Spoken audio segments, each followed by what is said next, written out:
রাজাগঞ্জ সেবাশ্রমে তারেক রহমানের 31 দফা বাস্তবায়ন ছিল যে কলুষময় পরিস্থিতিটা, যে অরাজনৈতিক পরিবেশের মধ্যে আমাদের সময় সেটা হয়তো সেই ভুলের সঙ্গে বাস করছে। আজকের আমাদের প্রধান অতিথি রয়েছে। প্রিয় ভাইয়েরা, আমরা গত 17টি বছর কেমন ছিলাম আমরা জানি। আমরা তাদেরকে নিয়ে কথা বলতে চাই না, কারণ অতীত নিয়ে বেশি টানাটানি করলে আমাদেরকেও তো অতীতে ফেরত যেতে হয়।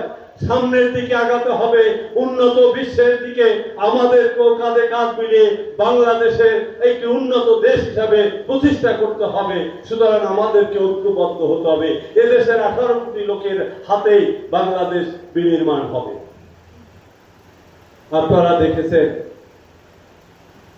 গত 5ই আগস্টের পরে বাংলাদেশের রাজনীতি নিয়ে, বাংলাদেশের রাজনীতি অস্থিতিশীল করার জন্য অনেক ষড়যন্ত্র হয়েছে। আমরা শুধু বলবো সেই ষড়যন্ত্র ভারত করেছে তাই নয়, সেই ষড়যন্ত্র পাকিস্তান করছে তাই নয়, উন্নত বিশ্ব আমাদেরকে নিয়ে আজকে ষড়যন্ত্রে মেতে উঠেছে, যাতে বাংলাদেশকে, বাংলাদেশের মানুষের মধ্যে সৌহার্দ্য, বাংলাদেশের মানুষ ঐক্যবদ্ধ না হতে পারে তার জন্য। বিগত সরকারের দোসরেরা এখনো আমাদের মধ্যে অবস্থান করতেছে।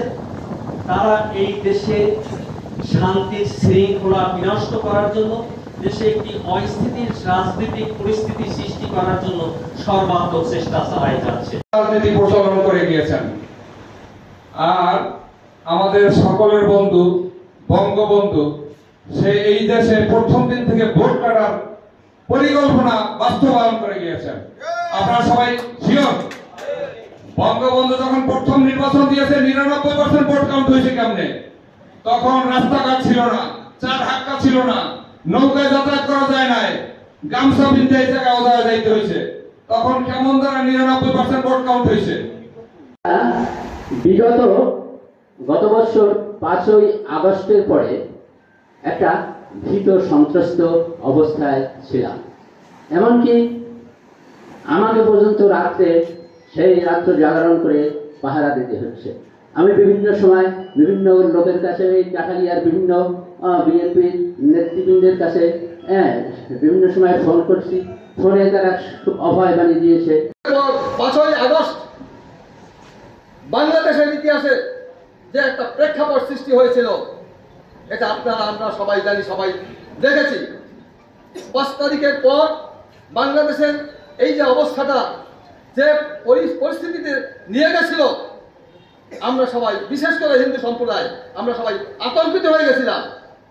আমরা টিভির পর্দা দেখেছি, হাজার হাজার লোক হিন্দু বাড়িঘর ছেড়ে, স্ত্রী পরিজন সবার মায়া ত্যাগ করে এক বস্তে প্রাণ দিয়ে বাঁচার জন্য ভারতে যাওয়ার জন্য সেই বর্ডারে গিয়ে উপস্থিত হয়েছে।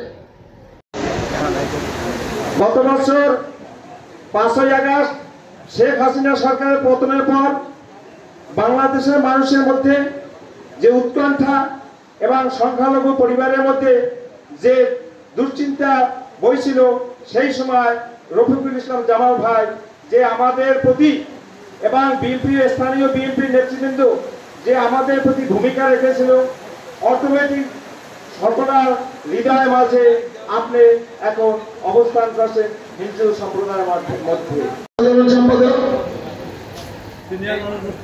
যারা আছে